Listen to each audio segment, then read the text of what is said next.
Good morning. Good morning. Good morning. Good morning. Good morning. Welcome back to my channel. Welcome back to Real Talk Bougie. Guys, today we are going to get into a document. Tap in as you come in. If you are upon the replay, good morning, good afternoon, good evening, whenever you're watching this. So this is a supplemental incident report. Good morning. Good morning. Good morning. Good morning. This is a case supplemental report. I just got a bunch of discovery from Broward County and I have some information. So we've been following the Sakiyna Thompson conviction as much as we possibly could because it was not televised. But there was a trial for the murder of Kayla Hodgson. And so again, we followed as much as we could, but it wasn't televised. So we had to rely on news reports and there were very limited documents. But I just got a lot of information. So I'm just trying to tackle it as best I can. So this would be a good overview. And this has a lot of information that I did not know. I think that there was a lot of speculation. There is lots of information that we heard, but not in detail. But this gives us the details, and then there's a lot more. So anyway, let's get into it. Um, this documents it's not super duper long, but it's definitely it's going to answer a lot of questions because people were asking like, well, how was she found? How did they find her? How did this happen? Where's the boyfriend? Did they talk to him? All of the things. Y'all, they sent me um I've seen all of the warrants that were issued. I've seen some of the items that were returned back, like, for instance, Instagram, specifically Sakina's. I haven't clicked into everything because when I tell you it's a lot of stuff, it's a lot. Um, Sakina's Instagram file was over 5,000 pages. So just to give you an idea, it's a lot, a lot, a lot. Well, you getting ready to find out, night nurse. Okay, let's get into it. Get your coffee. I had to redact some things. Now they redacted it for the most part, but I did need to make sure I got some extra, phone numbers, things like that, as best as I could. Um, but I think they did some redactions and et cetera, et cetera. But um this is just the first of a lot. So if you guys are interested and want to go through all of this discovery with me, we can do that. It's going to take some time because it's a lot. I do have a series of pictures that was really interesting, but we'll go through that. Let's go through this narrative first, and then we'll go through the series of pictures later because almost like these series of pictures that I'm sure they introduced as exhibits, um, because they also say exhibits. When they were looking at the surveillance footage, and then once they were able to identify Sakina, baby, it came down to some damn, not just, but amongst other things, on top of her using her phone very freely, um, the shoes that she had on. She had on some, and it wasn't just because of the brand, but they looked like work boots or whatever. And also that Shake Shack bag. Very interesting. Anyway, let's get into it. So this is the case synopsis right here. On Wednesday, July 13th, approximately 3 p.m., deputies from the Broward Sheriff's Office, TAMARAC District, were dispatched to the area of blank building 5 in reference to a male caller advising he had just located a female friend inside of her residence in a pool of blood with a wound to her neck. Upon arriving to the location at approximately 3:04 p.m., Deputies located the witness who directed them to the unit where the victim was observed just inside the front door, laying supine in a pool of blood. Tamarac Fire Rescue number 15 responded, and Captain Dixon pronounced the victim deceased at 3:06. The female victim, later identified as Kayla Hodgson via her Florida driver's license, was confirmed to be a resident of unit, which was shared with her mother. The next of kin mother was confirmed to be traveling as a flight attendant out of state during the time period in which the incident occurred. The victim was last seen alive on video surveillance in the stairwell of the condominium style building at 4:44 a.m. on July 13th, 2022, when she returned from work. BSO, so Broward Sheriff's Office, crime scene detective Christopher Williams, along with additional BSO crime scene personnel, were on scene. Investigator John Della Gloria, District 17 medical examiner, was notified and responded to the scene. A search warrant was obtained and executed at the residence. Once the warrant was executed, the scene was documented along with the victim. Removal Transport Services of Broward responded, transported the victim to the ME pending a postmortem examination. The crime scene at blank was held as evidence while additional forensic evidence was collected. A review of the property's multiple surveillance cameras and ring door cameras was completed. Victim's cellular phone was removed and delivered to BSO Digital Forensics. Next of kin notified. So they're basically going through all of the steps that the police, that law enforcement does as a whole, to just, when the supervisors, when the detectives, when all of the powers that be are reading it, they know that all T's were crossed, I's were dotted. District 17 Examiner's Office Associate Aaron Ely would subsequently rule the cause of death due to multiple sharp force injuries, and the manner of death was ruled homicide. So this is the actual narrative. On Wednesday, July 13th, 2022, at approximately 3 p.m., deputies from the Broward Sheriff's Office, Tamarac District, would dispatch the area of Tamarac Village number 5 in reference to a male caller advising that he had just located a friend inside the residence in a pool of blood with a wound to her neck. The incident was documented under Broward Sheriff case as such, right there, 072207.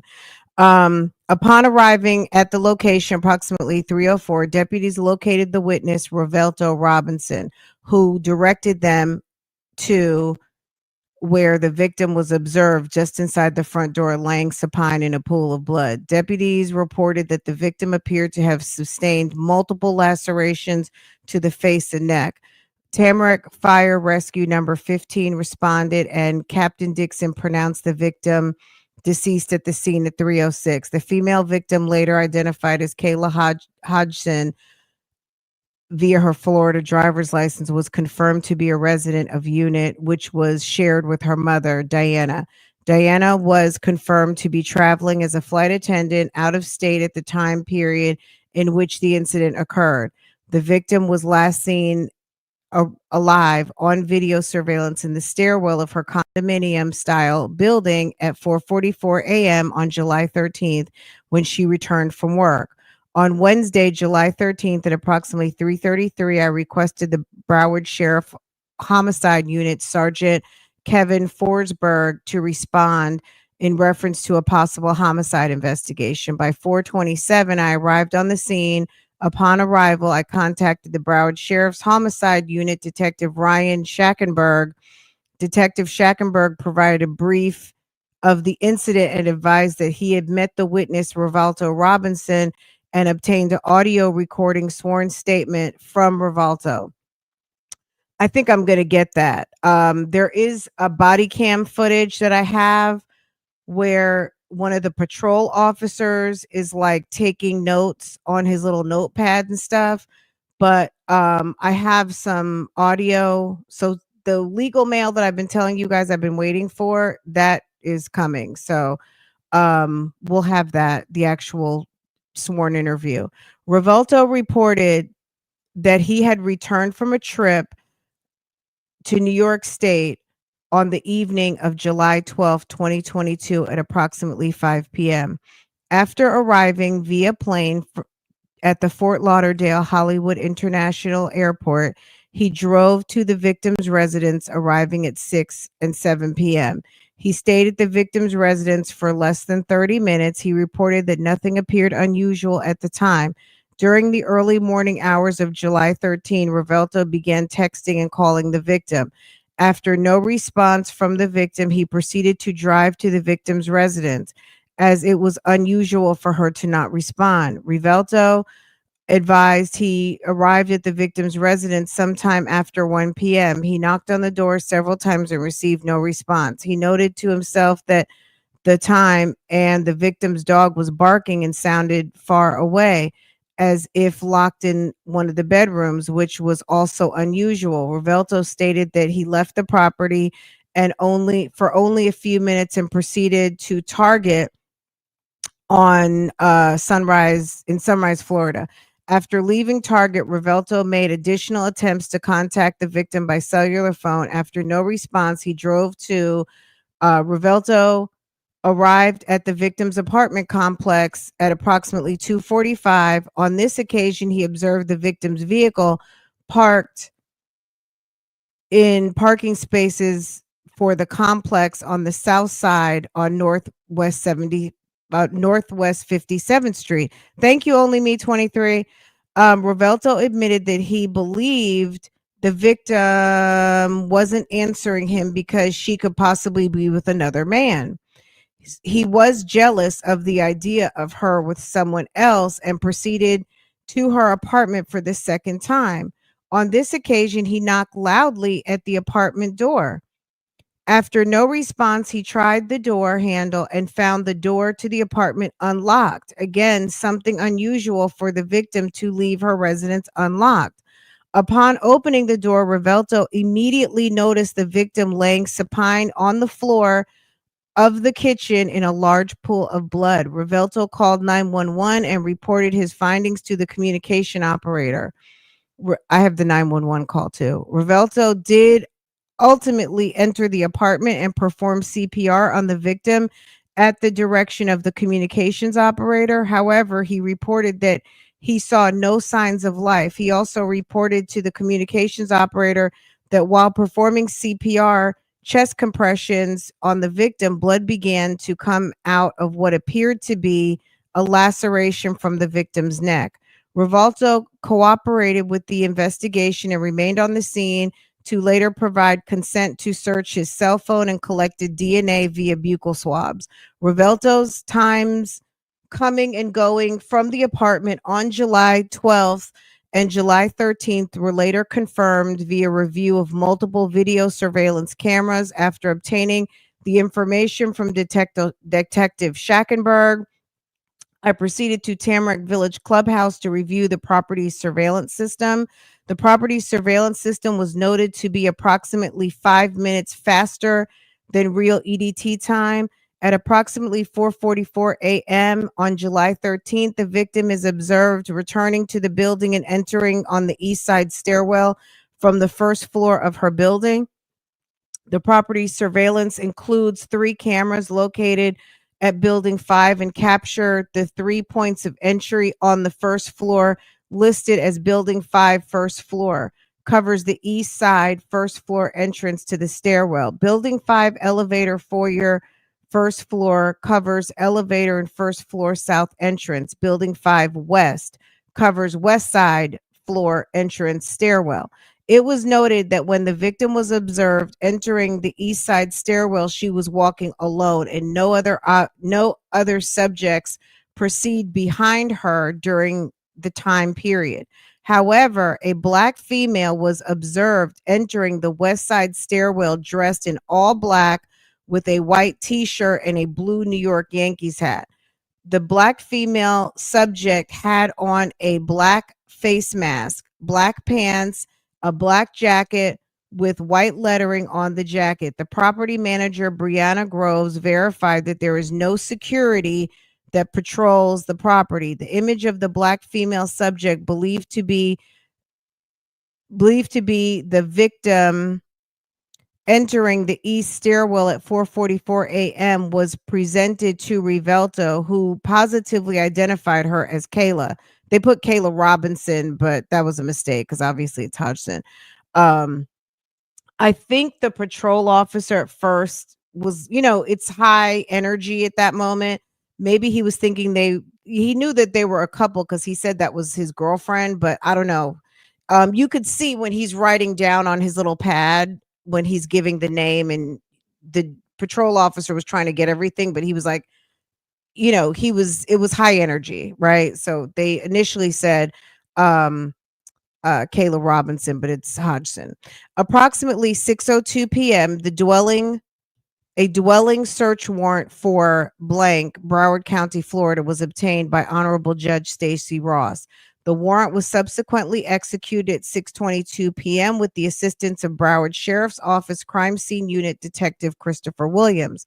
Detective Williams documented the residence and photographs as we found it upon our initial entry prior to any manipulation of the victim or the scene.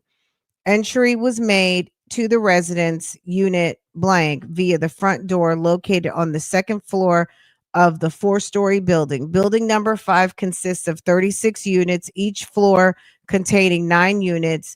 Unit blank located on the south side of the second floor hallway, and the first unit in from the west side stairwell. The front door opens in right to left, and it was noted that there was no observable damage to the door jamb or lock. The door lock to all units in the building number 5 are keyless. The residents can utilize either their assigned key fob or smartphone application, Stratus 2.0. The victim was observed lying supine on the floor a few feet into the residence in line with the front door. Upon first observation, the victim appeared to have been dragged from the original position closer to the front doorway entrance to where she was observed. This determination was made based upon the drag marks left in the large amount of blood that extended from the front door to the victim. In addition to the drag marks, the victim's arms were extended out away from her body, and her hair was extended outward to the floor, all indicators that she had been dragged into her final resting position. It was noted that lying underneath the victim was a hose, dark color, that is commonly associated with a hookah smoking device. Glass shards were on the floor around the victim, and a portion of what appeared to be a glass base of a hookah was on the counter. A later review of the hookah found that the majority of the glass that formed the base was unaccounted for. The location of the hose and the glass on the scene gave the indication that the hookah had been broken during the incident, and a large portion of glass had been positively removed from the scene by the suspect. Upon further observation, lacerations were observed on the victim's nose, eyes, and neck. The injuries to the victim appeared suspicious and did not appear to be self-inflicted. Detective Williams and I did not manipulate the victim's body at the time, pending the arrival of District 17 medical examiner, investigator John Della Gloria, and Joseph Curran. Approximately 7:40 p.m., investigator Della Gloria and Dr. Curran arrived on scene and completed an external examination of the victim inside the unit. Dr. Curran reported that the victim had sustained multiple lacerations to the interior, and majority of which were located on her head, neck, and chest. The victim was transported from the scene by removal transport services of Broward District 17 Medical Examiner's Office for postmortem examination. At approximately 8 p.m., I completed a canvass of the second floor, building number 5. Contact was made with the resident, CB, which was situated to the west of the victim's residence on the opposite side of the hallway. He allowed me to review a Ring camera he had affixed to the front door. The camera did not pick up any activity in the hallway prior to 5:54 a.m. It was noted that during the review of the Ring recordings for the unit, it did not capture deputies and fire rescue response on the scene. It only recorded 3 recordings prior to the crime scene tape appearing in the hallway, which the camera did not record deputies placing the crime scene tape at the location. Test recordings showed that the camera's sensory settings were not established to pick up the majority of the activity in the hallway. The second surveillance camera, unbox camera, was observed on the front of the unit VB, which to the east of the victim's residence on the opposite side of the hallway. Unit faced towards the second floor landing area in the front of the elevator entrance. A review of video surveillance found time frames that Rivaldo Robinson reported coming and going into from the residence to be consistent. Detective Wilson DeJesus collected all recordings from the unit for review. During the canvass of the second floor building, number 5, no witnesses to the incident were located. Upon completing the canvass, I met Rivaldo and inquired if the victim had been engaged in any recent disputes with anyone. Rivaldo advised that he has a girlfriend in New York, Nadia, who had learned of his relationship with the victim in the past, but she had never sought to fight with the victim over his relationship with her. Rivaldo verified that he left New York on July 12th, arriving in Florida or at FLL, so Fort Lauderdale, at approximately 5 p.m. When he left New York, Nadia was still there. Rivaldo did note that approximately 2 weeks prior to July 13th, 2022, the victim had received several prank phone calls from a female subject threatening the victim for messaging her boyfriend. Rivaldo had no information on the caller, telephone number the caller used, the actual date of the occurrence. He added that the victim allowed him to listen to one of the calls to determine whether or not the female caller was Nadia. Rivaldo advised that he did not recognize the female caller's voice and it was not Nadia. On Thursday, July 14th, 2022, at approximately 12:30, I met with Diana Hodges, the mother of the victim, Kayla. Diana provided that she left the residence on Monday the 11th due to her job as a flight attendant. When notified of her daughter's death on the 13th, Diana was in the state of North Carolina and immediately made arrangements for a flight to return home. Diana verified that no one was residing in the residence other than herself and the victim. She is aware that the victim was in an intimate relationship with Rivaldo, and Rivaldo had a girlfriend in New York. Diana also provided that the victim was in New York on July 6th until July 9th. Diana was not aware who the victim was with in New York other than her best friend, Janicia. That's her best friend. She did note that the victim reportedly met with another male subject in New York. She could not provide any information on the male subject. She advised that Janicia should be able to provide that information. Janicia was on a flight from New York to Florida during the time I was speaking to Diana. At approximately 8:45 a.m., District 17 Medical Examiner Office Associate Medical Examiner Dr. Aaron Ely completed the postmortem examination of victim Kayla at District 17 Medical Examiner's Office. Dr. Ely described the victim's injury as being a result of sharp force injuries at the hands of another. Her cause of death was determined to be multiple sharp force injuries in the manner of death and ruled a homicide. Approximately 4 p.m., I began to review the multiple cameras associated with the building number 5 and building number 7, which are located directly to the west of Building 5. The victim is initially observed on video leaving the east side stairwell of Building number 5 at 12:08:54 a.m. Property video. Okay, so property video time 5 minutes faster than real time on July 13th, 2022. As previously mentioned, the victim returned home at 4:44 a.m. property video time and ascends to east side stairwell. No one is observed following the victim up the east stairwell. However, at 4:45 and 40 seconds, a black female wearing a black jacket, black pants, black mask, black sneakers, and a blue Yankees hat is seen walking quickly down the east side stairwell of Building 7 and proceeds to ascend the west side stairwell of Building 5. In the video, the black female subject is observed holding a cellular phone to her ear as if speaking to someone. The cellular phone appears to be a smartphone with a dark color protective cover.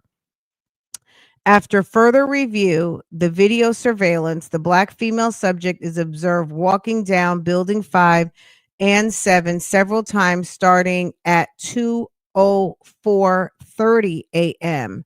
So she been lurking, entering the property on the east side stairwell carrying a brown bag from a restaurant, Shake Shack.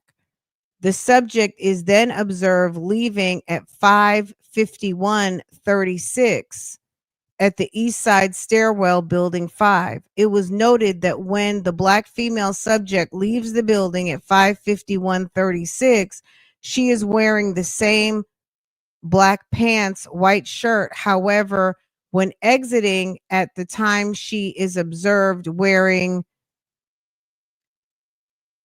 a pair of pink sandals, pink hoodie, half shirt, a white baseball hat, and a light color face mask.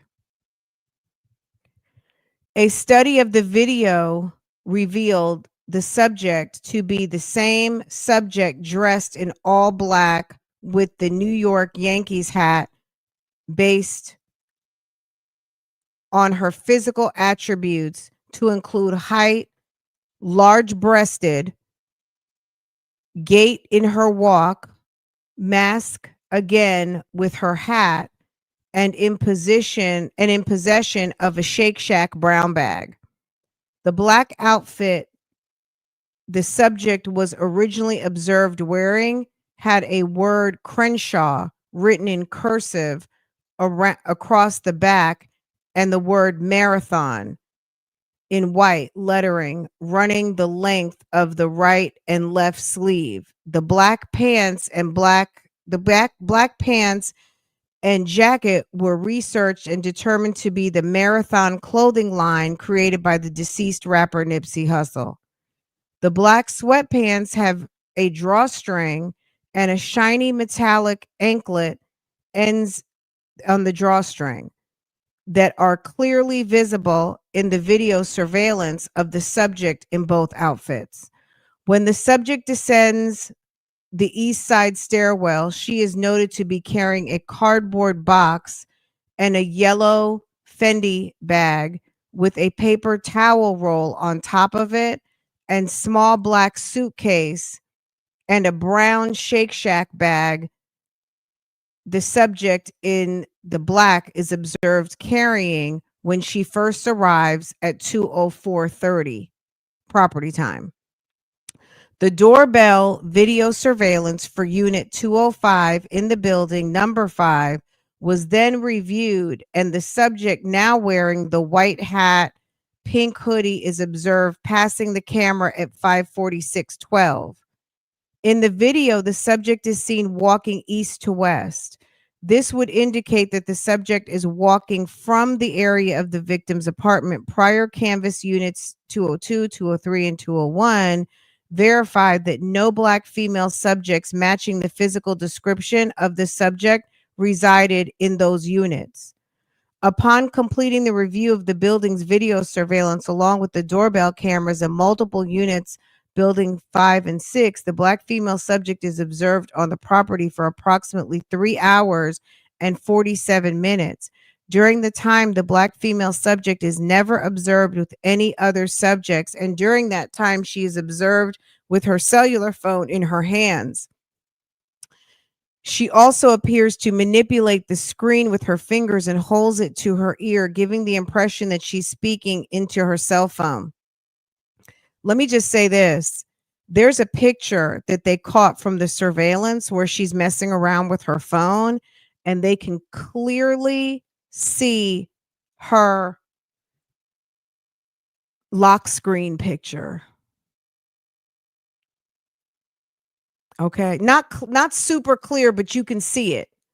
If you know what her lock screen is, you would know, like, oh shit, that's her lock screen, right? Why is her lock screen picture that picture of her in that black athletic top? Like the picture that is to the right of the screen, that picture from her Instagram is the picture of her lock screen. And when they are looking at the surveillance of this female figure, and she's messing with the phone, you could see her lock screen. But at this point they still didn't know who she was, right? Okay. All right. Let's see. On Friday, July 15th at approximately 2 p.m., Detective DeJesus conducted a canvass of Building 7 for doorbell cameras. Detective DeJesus recovered ring door camera footage from Building 7209, which is the first unit next to the east side stairwell in Building 7. The ring doorbell confirmed to be a recording real time that captures a black female subject on the second floor on 3 occasions. She might have been at the wrong building initially. At 22652, the black female subject in black clothing walks past number 209 going east to west on the second floor hallway, manipulating her cell phone screen with her finger. At 237, the black female subject walks west to east past unit 209. She doesn't go up or down the stairwell. Instead, she stops at the stairwell landing where the open air window facing towards Building 5 is located. Oh, she was positioned to look and watch. It should be noted that Building 5 and 7 have open air windows at the end of each hallway that allows a unobstructed view down the hallway of the adjacent building. At 4:36 a.m., the black female subject wearing the black jacket and pants walks past Unit 209, proceeding from the west to the east. She is observed holding her cellular telephone up to her left ear. The Ring doorbell camera on 209 equipped with video and audio. The audio appears to be operational as the subject's footsteps can be heard. However, she is not heard speaking into her cellular telephone while the video is recording. The black female subject proceeds down the east side stairwell, which is consistent with the property video.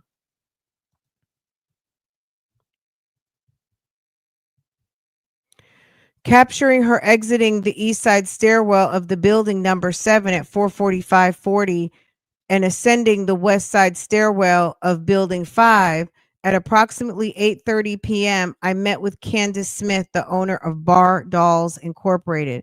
The victim was an employee of Bar Dolls Incorporated, and according to Revelto Robinson, she was working at Spot Lounge on the morning of July 13th, 2022. Candace came to Broward Sheriff's Office Public Safety Building in Fort Lauderdale to discuss any potential suspects. Candace advised that the victim worked at Spot Lounge every Tuesday, but with the private vendor and not through Bar Dolls Inc.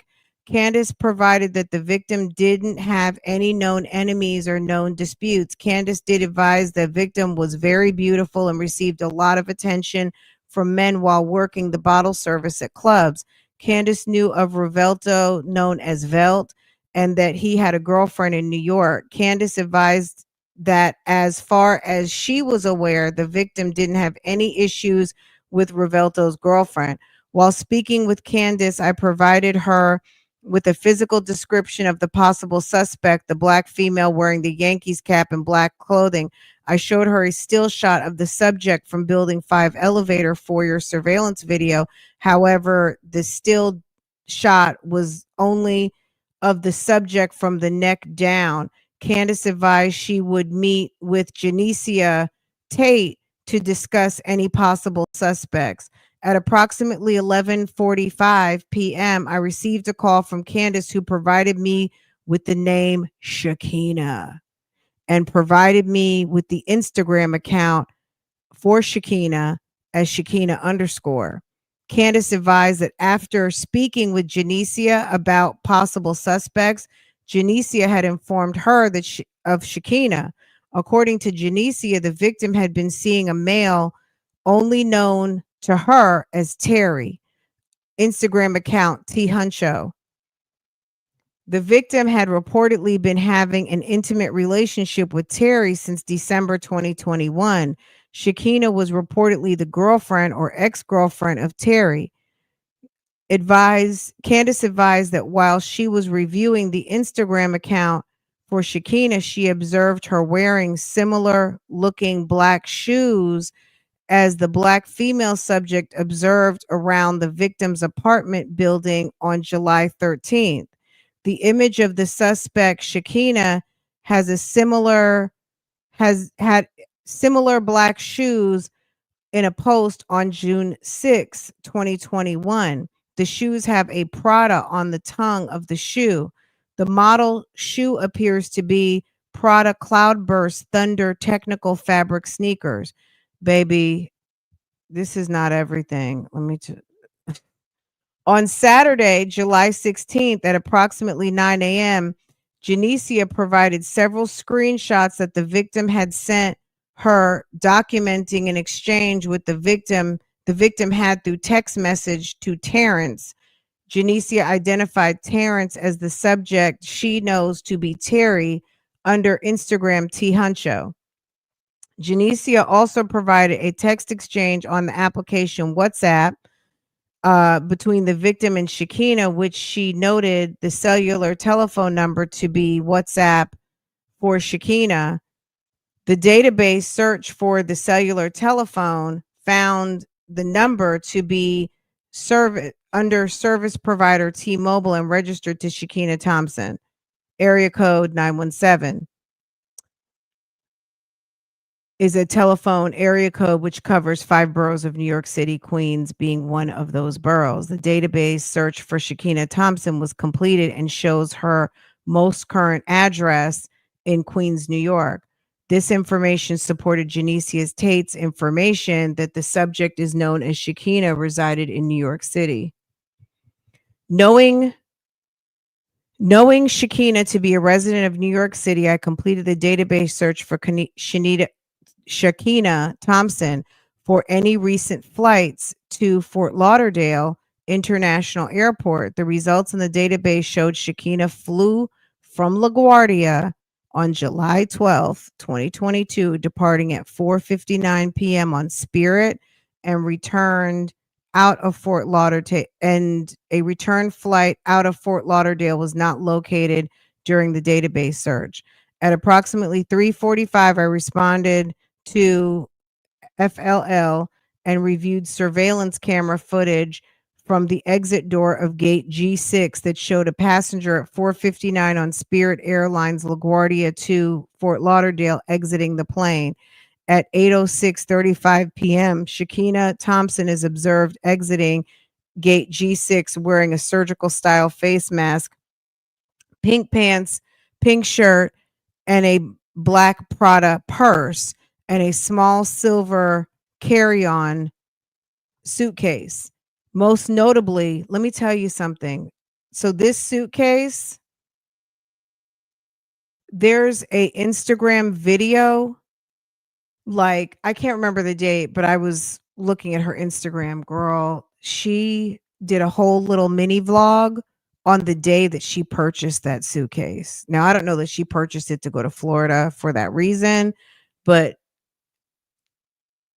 she had that suitcase. That the suitcase is featured on her Instagram. Like all this evidence that they're these identifiable little things that they're finding, it's all over her Instagram. Instagram helped her get convicted, definitely. Most notably, okay, let's see. Most notably, she was observed carrying a cellular telephone with a dark cover that had an attached cell phone ring holder. It was previously noted in the review of the surveillance videos at the incident location that the black female subject had a black cell phone cover with a Louis Vuitton print and an attached cell phone ring holder. The pink shirt that Sakiyna Thompson is observed wearing while exiting Gate 6 was short sleeved, leaving a distinctive tattoo on her forearm visible. And the same tattoos were previously documented in several posts on her Instagram account, Sakiyna. Your affiant observed Sakiyna Thompson enter a mid-size silver sport utility SUV at the residence at the rideshare lane on the lower level designated arrivals at FLL. Between Terminal 3 and Terminal 4 at approximately 8:35 p.m. on July 12th, the silver SUV was being operated by a white male who exited the vehicle to assist Sakiyna at the rear of the vehicle. She then entered the rear passenger side of the vehicle, a common position when utilizing a ride share such as Uber or Lyft. At approximately 6 p.m., I responded to the incident location and met with BSO crime scene unit detective Chris Williams. Detective Williams reported that he was preparing to finalize the search of the unit and requested that I complete the walkthrough of the scene with him. During the final walkthrough of the scene, Detective Williams provided me with copies of the property receipts for all potential evidence collected on the scene. Detective Williams presented that the suspect had likely remained in the residence for a period of time after the victim was mortally wounded. He identified several areas where blood evidence was located in both the victim's bedroom and Diana Hodgson's bedroom. More specifically, blood evidence was located inside the victim's bedroom, closet, and bathroom. These areas were note due to the fact that the evidence on the scene suggested that the victim was murdered just inside of the front doorway of the residence. After being mortally wounded, there is no evidence located to suggest that the victim had walked through the residence. Therefore, the blood evidence located inside the two bedrooms indicated the suspect had possibly transferred it after the murder. In addition to the blood evidence located inside the bedrooms, Detective Williams pointed out that the suspect appeared to have attempted to wipe blood in a portion of the kitchen. The area that appeared to have been wiped was on the west side of the large kitchen island, which was the opposite side to where the victim was discovered. And most notably, Detective Williams pointed out that several shoe prints in blood around the victim. The shoe prints contained name BB, and according to Detective Williams, would have been left behind after other than the victim by someone other than the victim, as she appeared to have already been incapacitated from the injuries when the shoe prints were made in blood on the floor. See Detective Williams' crime scene supplemental report for further details and on the photographs taken and evidence collected from the scene. After completing the walkthrough of the scene, I made contact with Diana Hodges via phone. I informed Diana that the crime scene was being released and inquired if she or the victim had any BB shoes inside the residence. Diana stated that she and the victim would both use the same pair of BB pink slippers while inside the residence. Diana clarified that the BB sandals belonged to her, but the victim would wear them also. BB slippers were usually left in the living room of the residence. She described them as pink slides pink slide slipper sandals, the straps on the sides with a shiny middle portion and a strap that had the brand name BB stitched into shiny middle portion. The description of the BB slippers provided by Diana were similar to the pink slide slippers that the black female subject was observed to be wearing when descending the east side stairwell at 5:51:36. At approximately 8 p.m., I responded to Commercial Boulevard and completed a canvass of the building and made contact with a female resident, Kimroy Fung, who observed a ring camera affixed to the front door of Unit 201. Kimroy informed me that the ring camera battery has been dead for a couple of weeks. When I inquired if she had heard or witnessed anything suspicious the night of the incident, she informed me that 16-year-old daughter, to be referred to as JA, had a suspicious subject knock on the door around 3 a.m. on July 13th.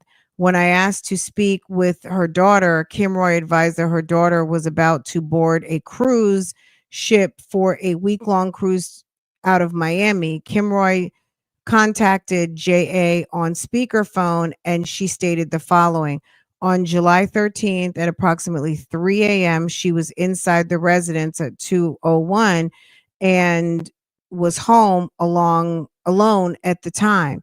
JA heard a knock on the door and opened it to find an unknown black female dressed in a Yankees hat, black jacket, and black sweatpants, black mask standing on the west of the door as if to avoid the ring camera. The unknown black female subject asked her if she had picked up her bag that was in the hallway. This bitch has fucking gall, man. She knocks on someone's door at 3 o'clock in the morning to ask, "Did you move my bag?" What? Are you kidding me? You gotta be kidding me. You asking a little kid, did they move your bag from the hallway?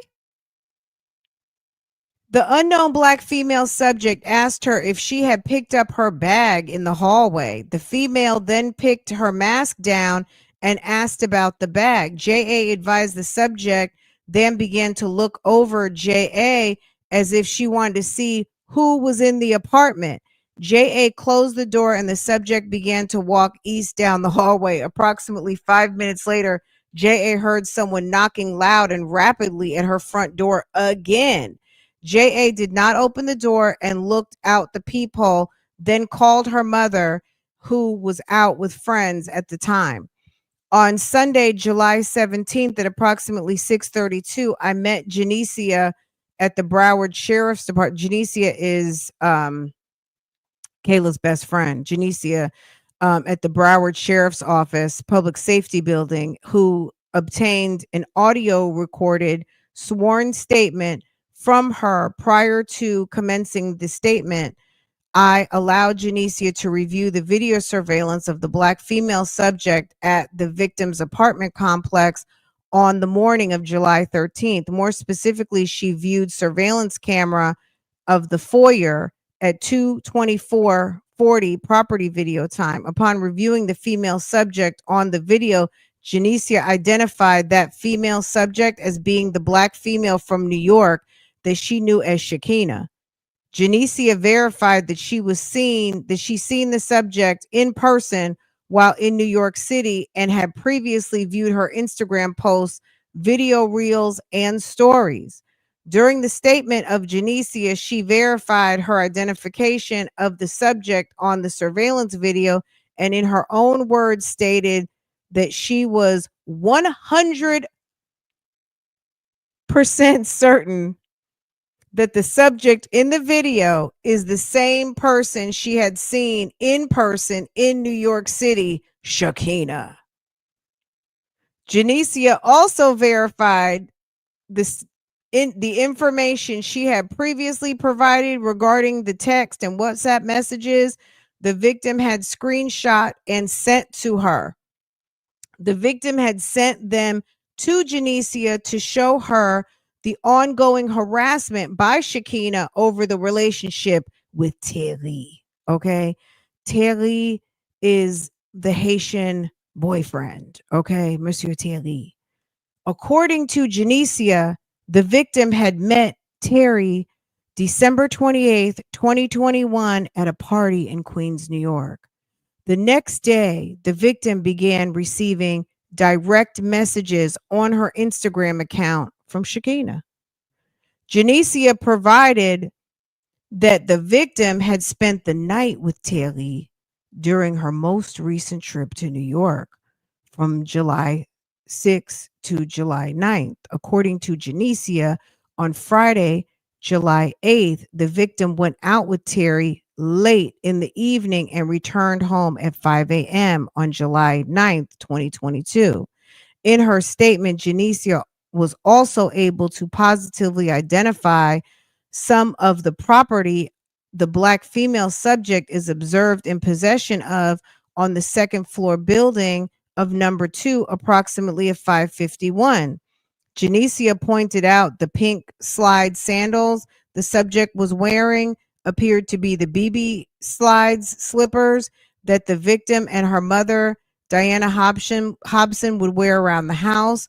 She also reported that within the last couple of weeks, Rovelto had purchased the victim a Fendi bag and a hat that came in a large yellow Fendi carry-out bag.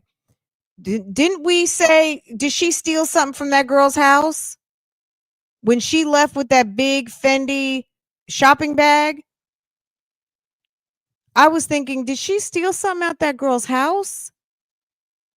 In addition to the sandals, slides, and Fendi bag, Janicia reported that the white hat the subject is seen wearing appeared to be a similar white hat the victim owned. And most importantly, she added that the victim's carry-on style suitcase the subject had in her possession appeared to be the victim's.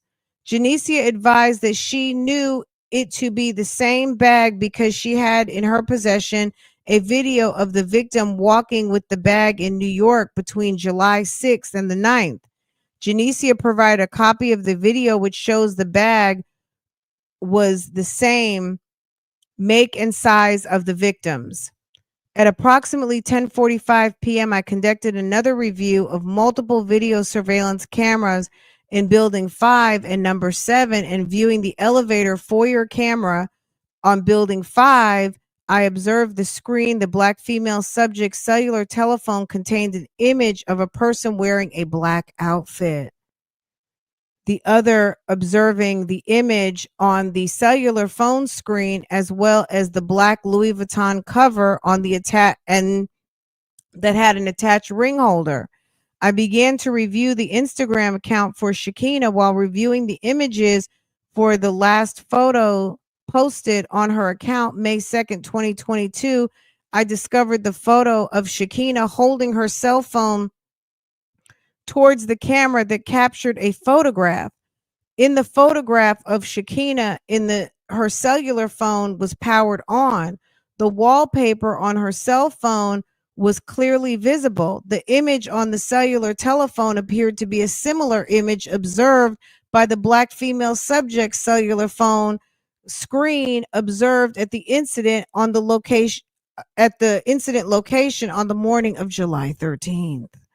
In addition to all the aforementioned descriptive similarities between the Black female subject and Sakiyna Thompson, another distinctive identifiable feature was observed on the Black female subject. While walking from the east to the west in front of the West Side stairwell camera building number 5, as well as while on camera in front of the building elevator foyer, the Black female subject exposes her left pinky, to the camera. She exposes her left finger pinky to the camera. Noticeably along the side portion of her left pinky finger is a dark discoloration of the skin, which appears to be a tattoo. Multiple posts on Sakiyna's on the Instagram account Sakiyna shows her to have a tattoo on the outside of her left pinky finger. Throughout the review of the multiple video surveillance cameras available, the subject, Sakiyna Thompson, is viewed utilizing her cell phone at the incident location as well as upon arrival to FLL on July 12th. Sakiyna is observed utilizing the rideshare line outside of Terminal 4, indicating that she had possibly ordered a rideshare service through the application in her cell phone. The T-Mobile cellular phone is blank, has been verified via multiple databases and searches to be registered to Sakiyna Thompson. On Monday, July 18th, Detective Schackenberg received video surveillance from Challenger Elementary School in Tamarac, Florida, which is located just west of Tamarac Village. Detective Schackenberg reported that a black female subject is observed leaving the east of the building number 5, was observed walking west on Northwest 57th Street. Upon reaching the intersection of 57th Street and 94th, the black female subject sits down on the median that divides the east and westbound lanes that faces towards 94th Street from the east. She is observed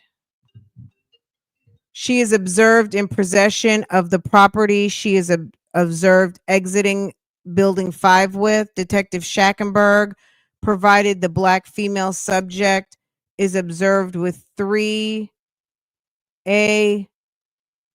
Avignon cameras located on the property of Challenger Elementary, listed as blank.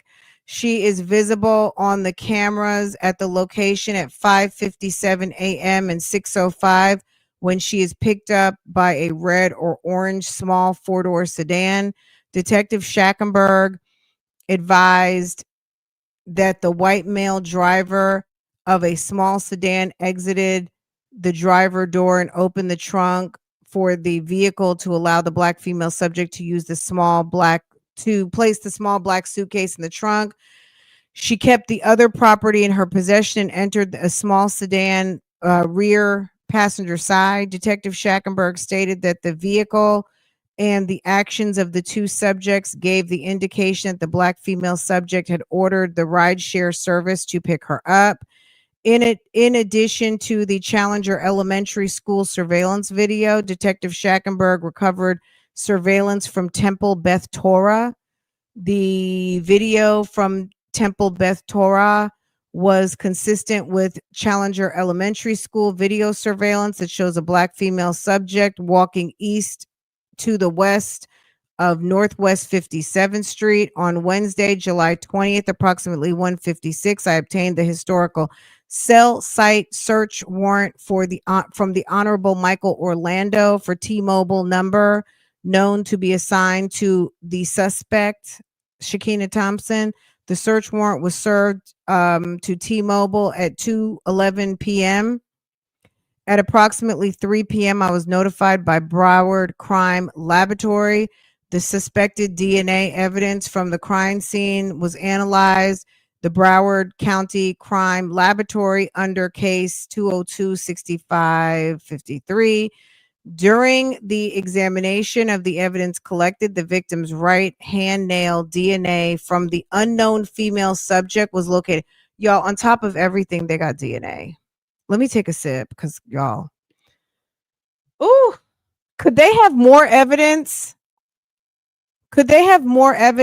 And just on what we've read so far, she's gonna get a life sentence. And I mean, that's just period. You know what I'm saying? It's gonna be life because ma'am,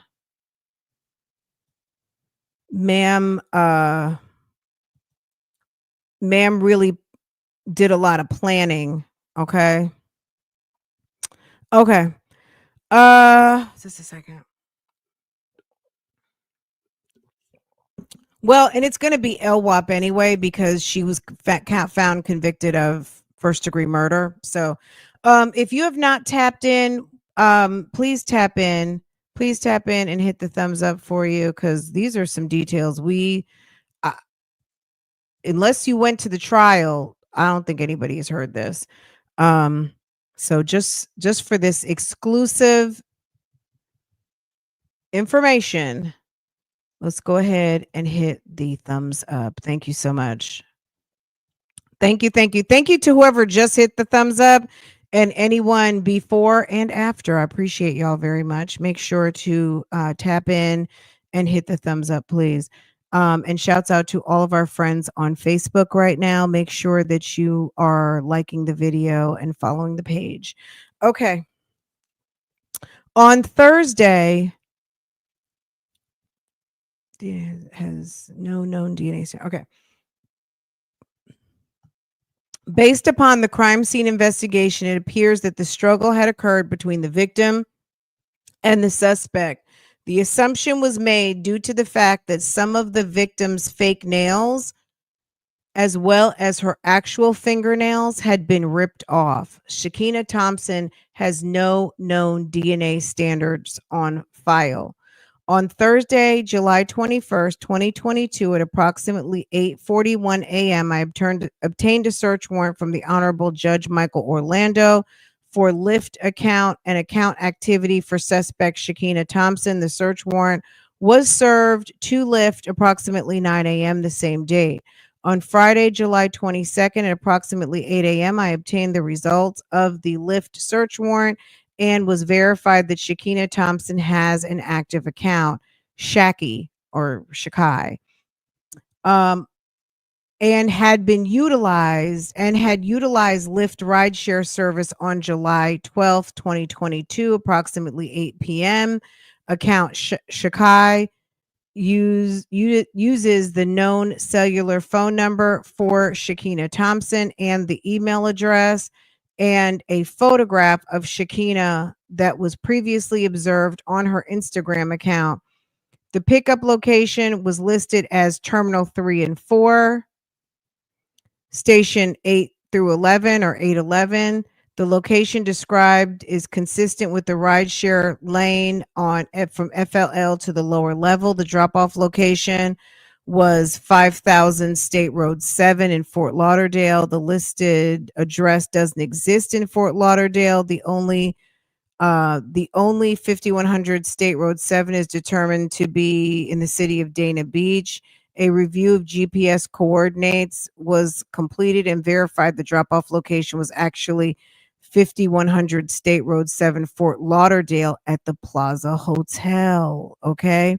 Approximately 11 a.m., I arrived to the Plaza Hotel, Fort Lauderdale, and met with the on-duty manager, PW.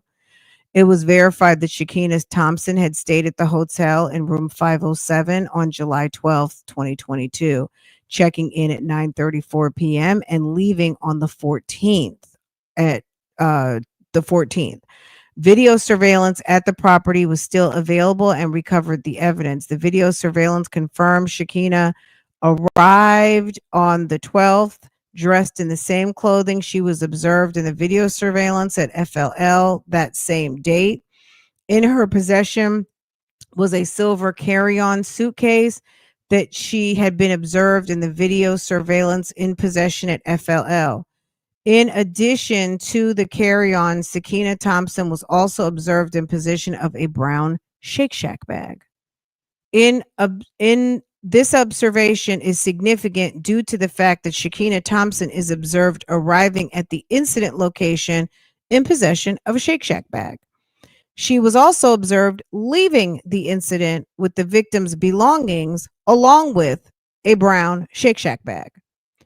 A review of the electronic key card entry in 507 at the Plaza Hotel Lauderdale showed that on the morning of the 13th, Sakiyna's room key card was used at 5:14 a.m. to enter the room. That was confirmed by PW, and the card key reader for the hotel room 507 included was off approximately an hour. I was about to say, because didn't she leave at 5:50 something? So it was off an hour and 30 minutes slow. Therefore, the access to 507 with Sakiyna Thompson's card had occurred at approximately 6:44. This information was confirmed by the hotel manager, PW, and the video surveillance, which is verified to be recording in real time. Sakiyna Thompson returning at the main entrance at 6:36, she arrived in a red and orange small sedan in possession of the property from the victim's apartment along with the brown Shake Shack bag. Once inside the hotel, she proceeds past the hotel check-in desk and down a hallway towards hotel elevators.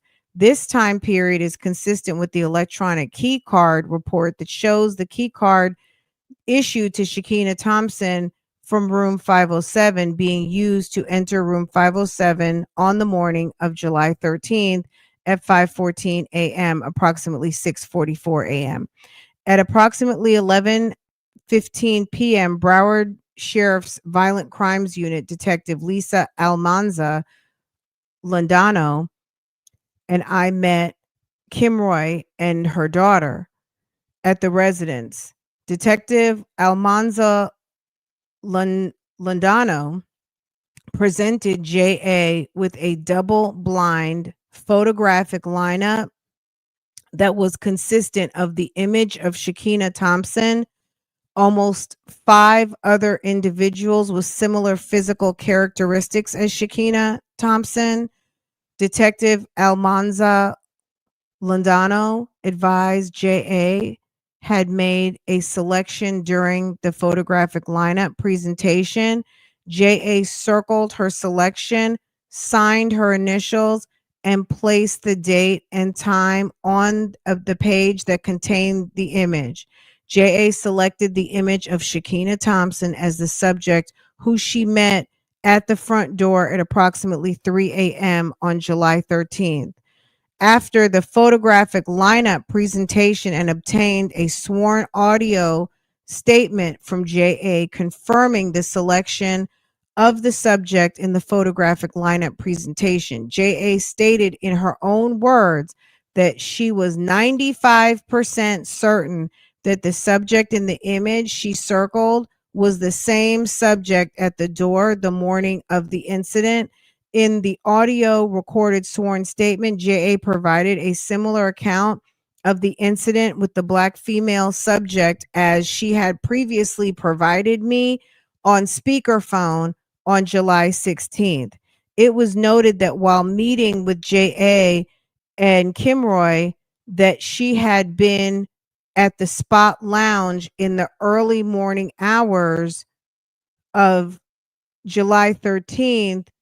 When JA came into contact with the suspect, Kim Roy advised that she knew the victim through her boyfriend, who is friends with Revelto.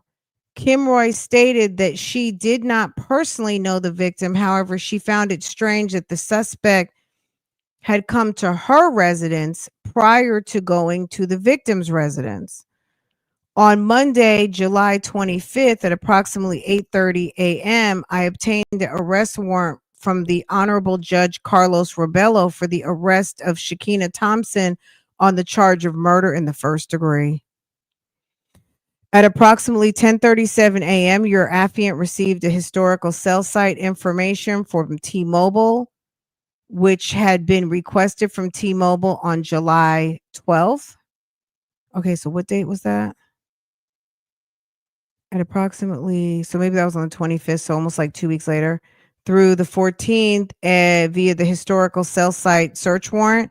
An analysis of the historical cell site information was completed for cellular phone, which was previously determined to belong to Sakiyna Thompson. The results of the cell tower analysis showed the cell telephone was in the area of the crime scene on July 13th. Ma'am didn't stand a chance. She didn't stand a chance but to admit to what she did, because there's just no way. There's just no way. The results of the cell tower analysis showed that the cellular tower in the area of the crime scene, July 13th, 2022 at 1:56 a.m. until 6:07. At 6:07, the cellular telephone travels east until it arrives at the Plaza Hotel in Fort Lauderdale. It was noted that prior to arriving at the crime scene at 1:56, the cellular telephone had been in the area of the Plaza Hotel in Fort Lauderdale. The historical cell site information was found to be consistent with the video surveillance obtained from the crime scene, as well as the Plaza Hotel, Fort Lauderdale. On Tuesday, July 26, 2022, at approximately 2 p.m., I obtained live CSLI search warrant for cell phone previously verified to belong to Sakiyna Thompson, the assistants of the Broward Sheriff, CESU. The live CSLI search warrant was executed on the data for T-Mobile cell phone in New York State, more specifically, the city of Queens, New York. On August 3rd, 2022, approximately 8:50 a.m., Sakiyna Thompson was taken into custody at 14450 184th Street with the assistance of the U.S. Marshals Task Force. They didn't even call New York City. They just went ahead and got the U.S. Marshals over there. Okay. When taken into custody, it was reported that Sakiyna Thompson was in possession of her cellular telephone with a black Louis Vuitton print cover, cell phone ring holder, and was also in possession of the black Prada purse and still contained her plane ticket from Florida on July 12th and 14th, 2022. That girl is dumb. Based on the physical evidence and witness testimony and circumstances presented, coupled with the ruling made by the medical examiner, this case is classified as homicide, deemed cleared by arrest. Give me just 1 second. Let me scroll up just to make sure we're not missing anything. Baby, baby.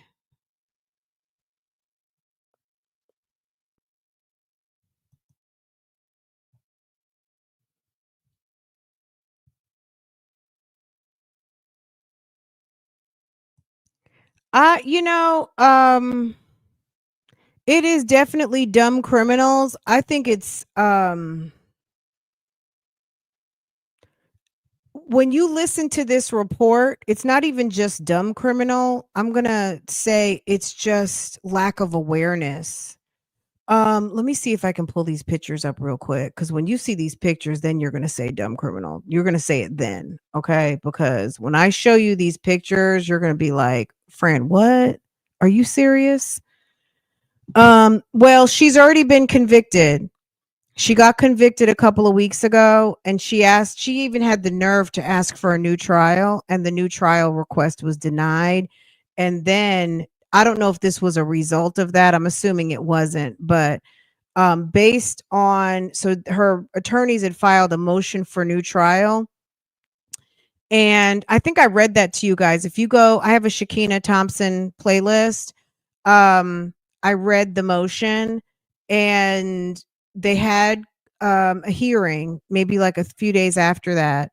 And after the hearing, not only was it denied, but her sentencing date got bumped up 2 weeks. Okay. So it had gone from like the 19th to the 1st. I don't know if because she's fooling around, had the nerve to ask for a new trial, and the judge was like, "Hey, looks like we have an opening." They went ahead and bumped up her sentencing date, you know. So that was another thing. Hold on a sec. Okay. Let me get this back to my usual setup. Girl, can you believe that? So this picture of her in the black, that is the picture, that is her wallpaper on her cell phone. And when she's walking through the Tamarac Village Apartments, you can see that picture on her wallpapers, on her unlocked phone wallpaper screen.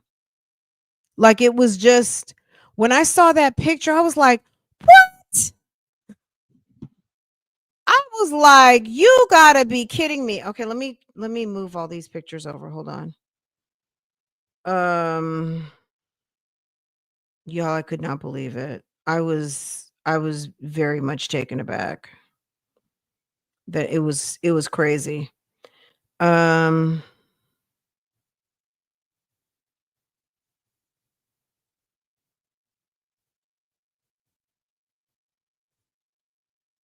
she kept her shoes though. When they asked her about some of the evidence, she said she threw a bunch of stuff away.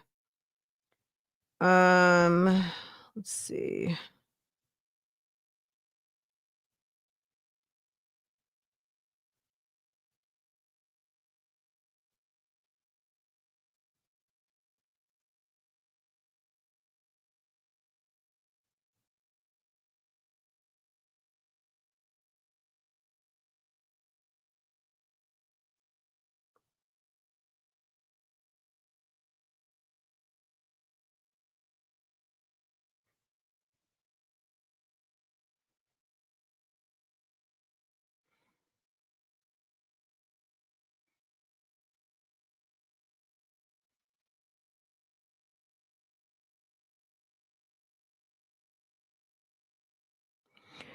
This is like to me like, girl, what is wrong with you?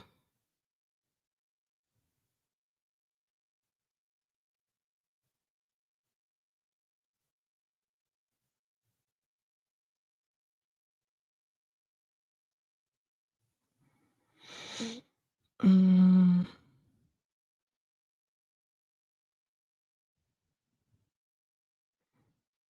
okay, give me just a second. I'm transferring the pictures. Um, the young lady with the yellow was the victim. Yes, that's Kayla. Kayla is in the yellow. Um, let me drop. I mean, pretty much you just heard the complete narrative, but let me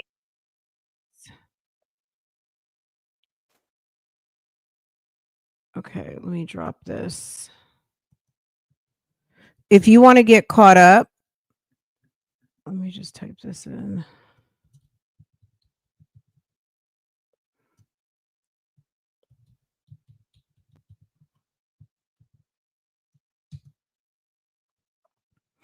I just I I just hate that the news folks were there, but they didn't broadcast the whole entire trial, which I feel like was such a miss because this has so many elements of, it's a very sad story. It's a tragic story, but this is something this is kind of this happening every day.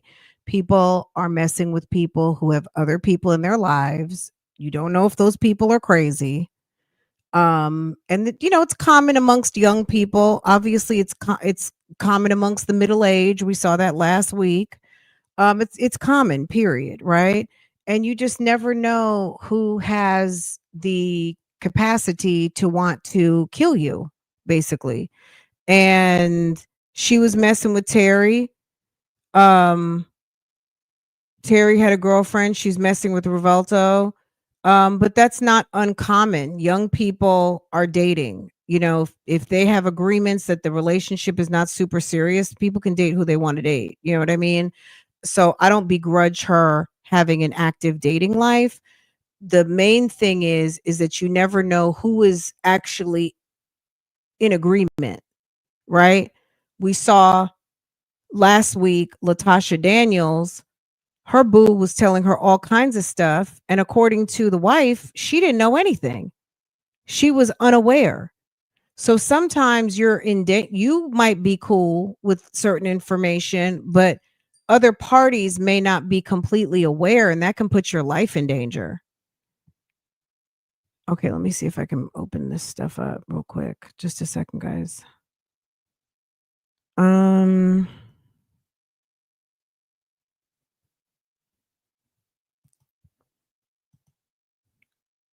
all right, let me show you these images. So these all came uh, okay.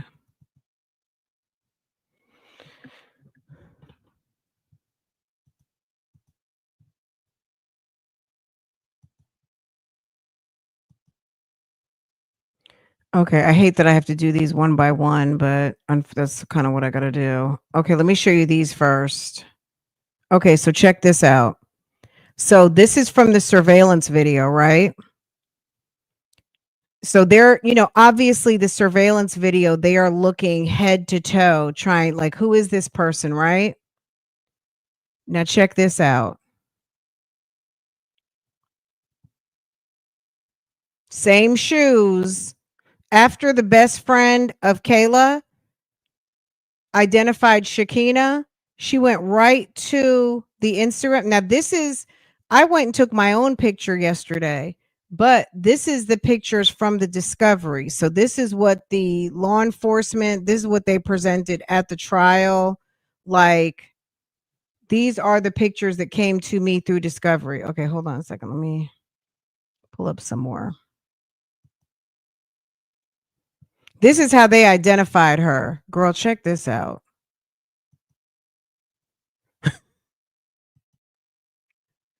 Why did she look at the camera? She looked directly at the camera, girl. Directly. Okay. Hold on. There's more. Look at her phone. Do you see the wallpaper? And I'm sure they probably could see it better than what we're seeing in this image. But when I saw that picture, I'm like, wait a second. Is that her wallpaper from her Instagram? She just basically identified herself. Stupid. Okay. And I mean, I'm sure she had to have thought that there was cameras, but maybe she thought that she wasn't identifiable. It's like, sis, you're very identifiable. What are you kidding me? Um,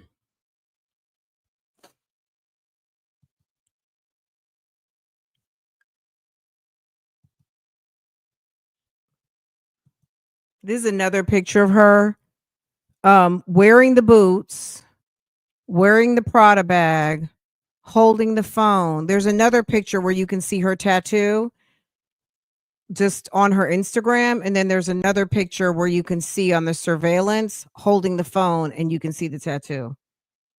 Hold on.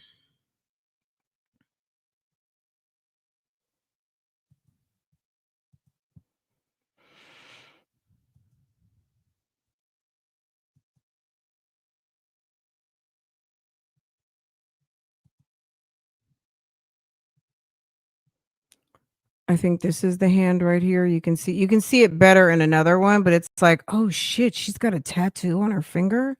Like they clocked everything. And then also with the help of Kayla's friends, who should be a detective also, um, that girl provided with the help of Janicia, the mom, obviously mom provided some good information regarding the items in the house.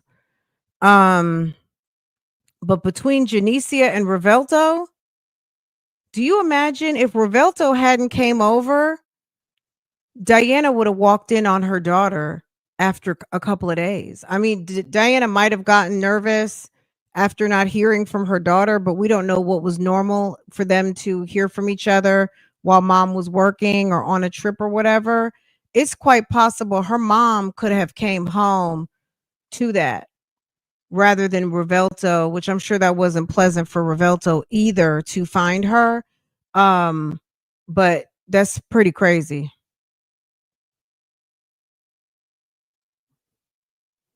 Uh, girl, wait till I show you. Let me show you this one first.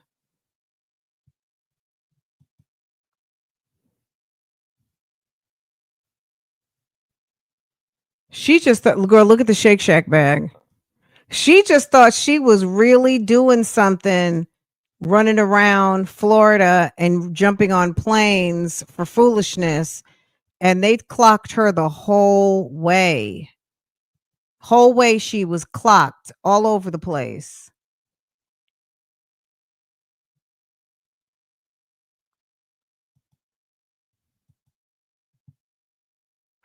There was no way she could She had to just like when she was sitting up there, yeah, I did it. I did it. I had no choice. I was scared. Girl, she had no choice but to admit because you were clocked everywhere. They clocked you at the school. They clocked you with the damn Shake Shack bag. They clocked you with the Prada shoes, with the Prada bag. They clocked you stealing from the girl's apartment. They clocked you everywhere. You were clocked here, there, and everywhere, ma'am. Okay? Get a load of this one. All they did was go to her Instagram. When they had the surveillance pictures, they went up against, and you heard it in the report, they went up against the surveillance and her Instagram and found everything they needed to know.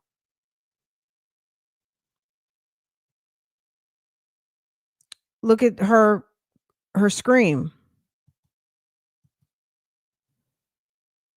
It's fuzzy there, but I'm sure they have better. Anyway, I think I'm getting the interviews, okay?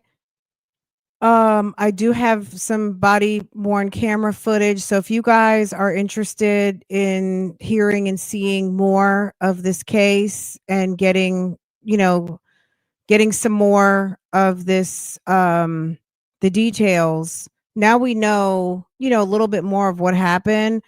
Um, Let me know. Who, ma'am? Miss Ma'am from here.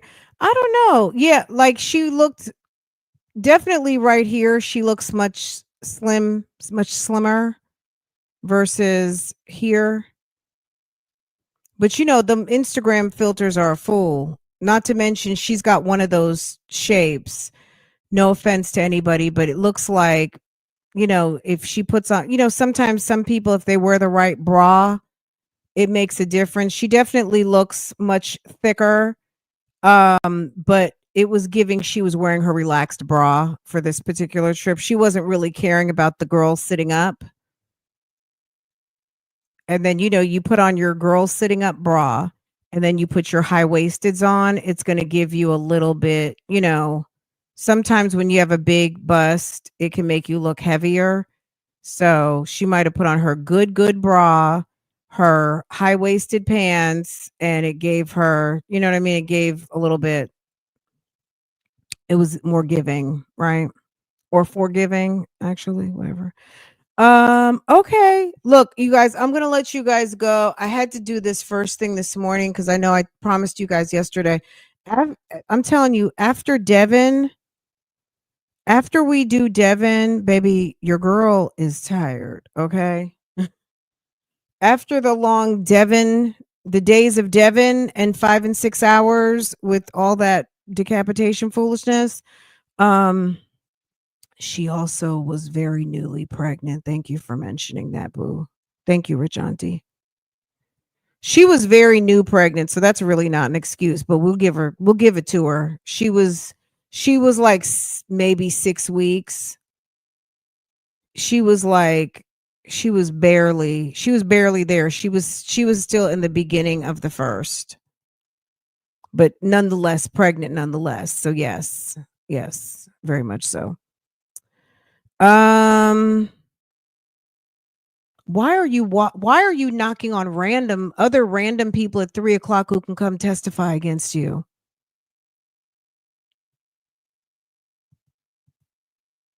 She probably scared the shit out of that little young high school girl.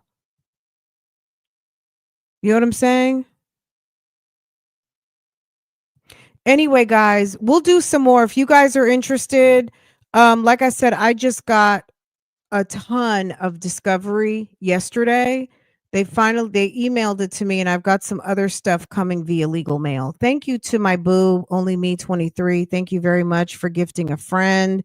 That's very sweet, and I appreciate you supporting very much so. And you guys, a free way to support definitely by watching, because that's period. That's number one. Where's Bible Lady? Let me play this for Bible Lady. That's number 1. But number 2, hitting the thumbs up, subscribing, so you'll be notified every time I go live, post another video. And I always appreciate y'all's contributions. Thank you so much to the T. Thank you for contributing to the TT. Okay. All right. Because it makes it that much more possible. So I appreciate that. If you guys want to hear and see more, make sure to let me know. Hey, boo boo. Good morning. Okay, you guys. Girl, Shake Shack. I want to know what was in the Shake Shack bag. I wonder if that was her purse that was in there and she was just trying, you know what I mean? Like, we don't know. But I have 2 more incident reports, one more specifically, let's say, as the officers arrived to the situation, the conversation with Revelto, some other things. I don't want to repeat everything we just talked about. So let me get through these other 2 reports and see. But there's a lot of information, body cam footage, interviews. I'm going to spare you guys the picture. There are some pictures that can be shown, but as far as like anything, you know, we're going to let Kayla rest in peace.